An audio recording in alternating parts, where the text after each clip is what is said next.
56 กิโลแจงกับแจงอะไรลงเปลืองเลยแจ้งวะแจงกองแจ้งเนาะกองซัมซุงซัมซุง56 โลได้ 2,000 ปลายกว่าบาทนะมันถึกล้าน232,000 กีบนะพี่น้องโอ้นี่แหละหมู่บ้านยามมือแรงเด้อยามค่ำมืดแล้วพี่น้องอันนี้เนาะหมู่บ้านนี้ส่วนมากเขาเจ้าแบบบ่ได้ขายเป็นหมากแดงคือเบาเล่นี่อันนี้เป็นกาแฟหรือเขาจะตากเป็นแถว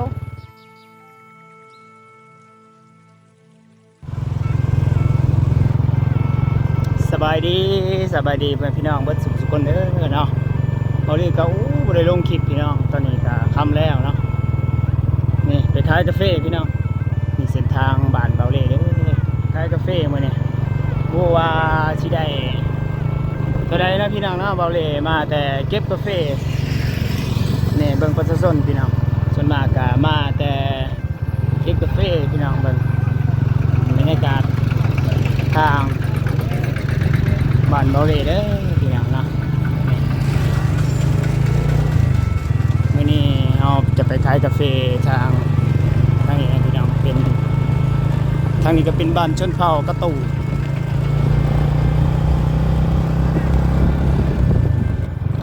บรรยากาศยามมืดยามค่ำ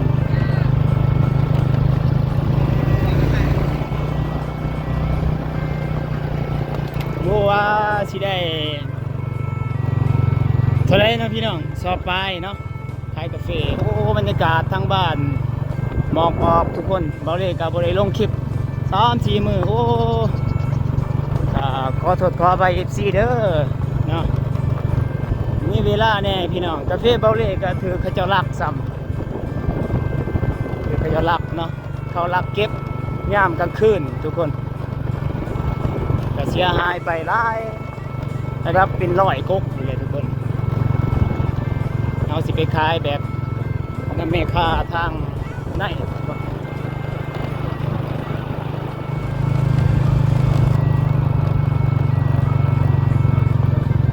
เปอร์ส่วนมากคุณ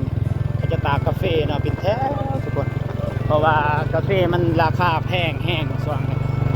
เราเลยบริจาคมีการมืดเด้อโอ้กาแฟหลายบ้านเฮือนส่วนใหญ่ก็เป็นแบบทรงเดียวกันนะทุกคนเป็นกาแฟหลายทุกคนเศรษฐกิจถือว่าดีแน่เนาะทางเขตบ้านห้วยดำนี่จุดหับซื้อกาแฟซื้อโลเท่าได้ไหมคะ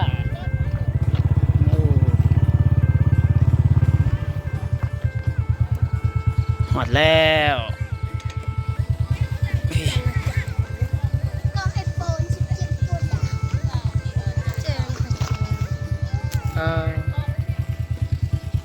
โลเท่าไรไหมค่ะมือนี้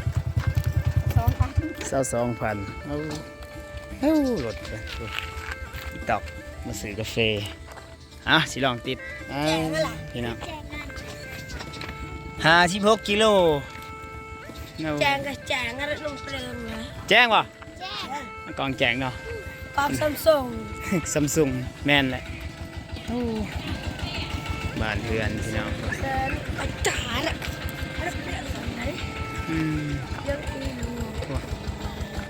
ได้ร้อยบ่ไม่ขาดทั้งนั้นโอ้มือนาสิแบ่งให้เด้อมืออื่น56 กิโลแจงกระเปลืองเราไทย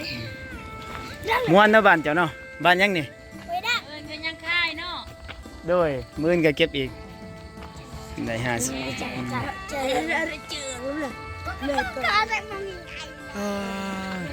มืดค่ำแล้วทุกคนมือแรงจีไปสวนมันไป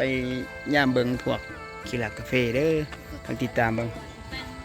ไปหาหนูเลยบ้านส่วนมากก็เป็นทรงเดียวกันจังซั่นแหละยามมื้อหน้าเฮามีเวลาสิเขามาถ่ายคลิปอยู่นี่สิบินโดรนให้เบิ่งเนาะบินโดรนภาพมุมสูงให้เบิ่งหมู่บ้านนี่อยากเบิ่งบ่โดรนอยากเบิ่งบ่อยากครับโอ้เป็นยังเจ้าตาเจ้าเป็นยังเป็นเบาเกาหลีป่ะโอ้มืดแล้วมืดเลยเด้อนี่มันถึกอยู่ เท่าไรบ่แม่ค่ะล้านเท่าไร2,000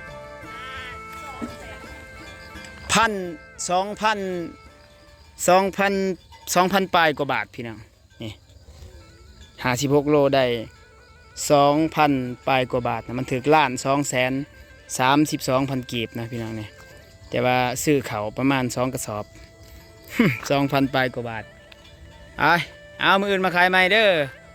ไปทุกคนกลับเดี๋ยวสิถ่ายบรรยากาศการเดินทางให้เบิ่งเด้อก็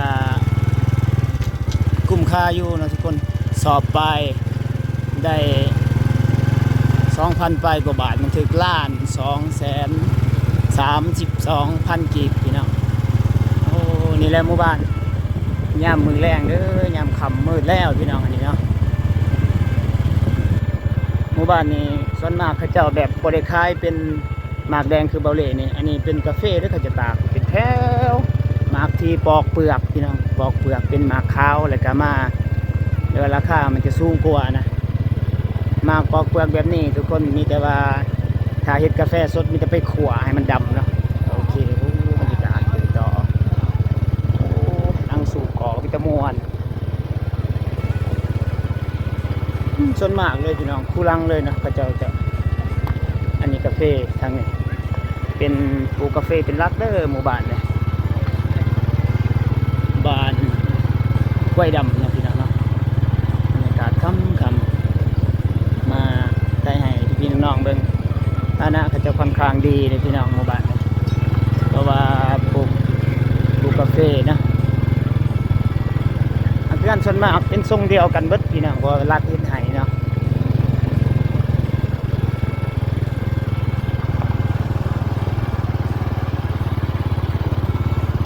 แล้วเมื่อทำแล้ว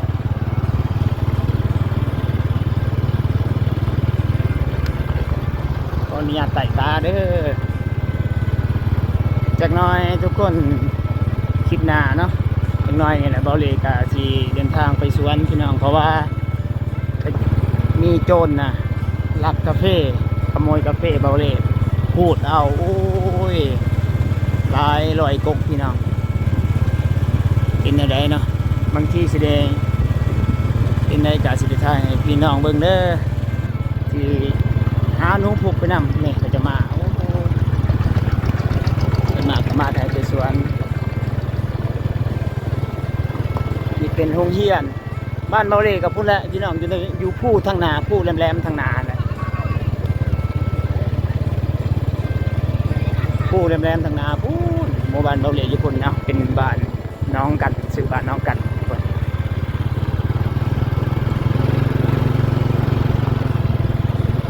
ไอ้ที่เขามาติดตามเบิ่งกับฝากคอมเมนต์ให้กำลังใจเบาเล่เด้อทุกคน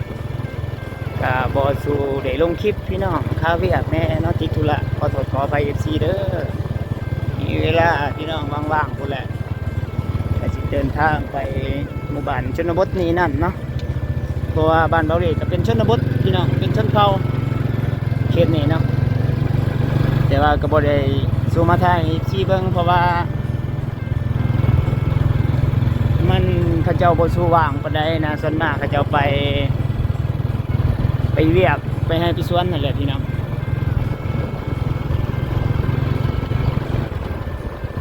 แต่FCมาเรียนช่วงนี้ก็น่าสิได้ซิมกาแฟสดเด้อทางบ้านเบาเล่สิขัวให้ FC กิน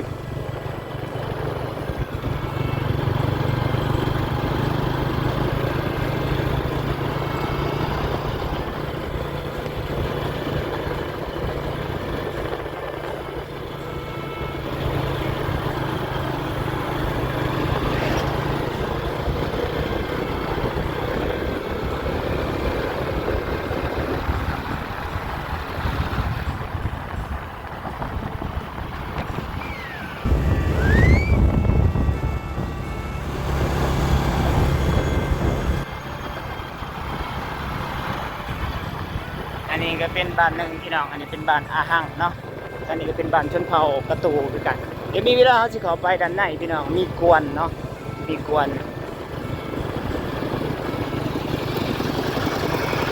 นี่แหละเป็นวิถีชีวิตทางบ้านเบาเล่พี่น้องแบบนี้เนาะเบาเล่กับ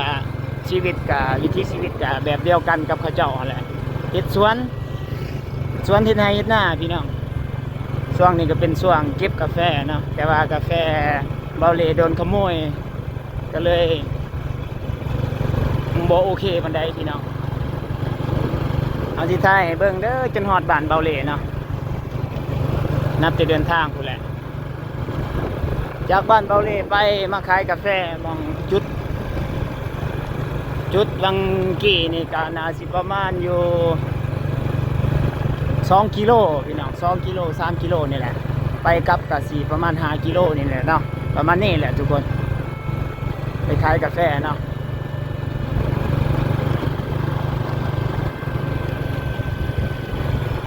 จะ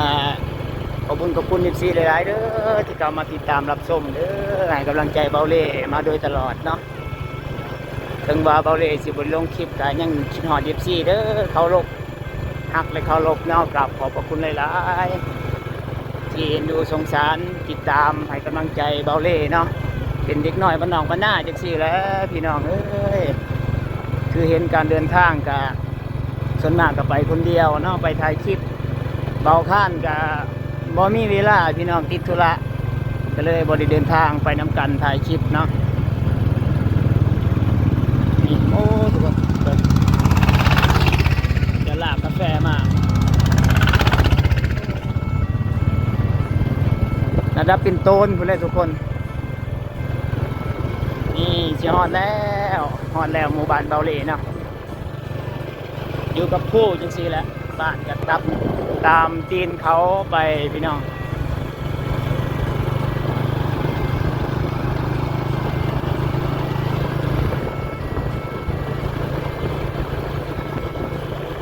มาเมิดมาคำทุกคนเอ้ย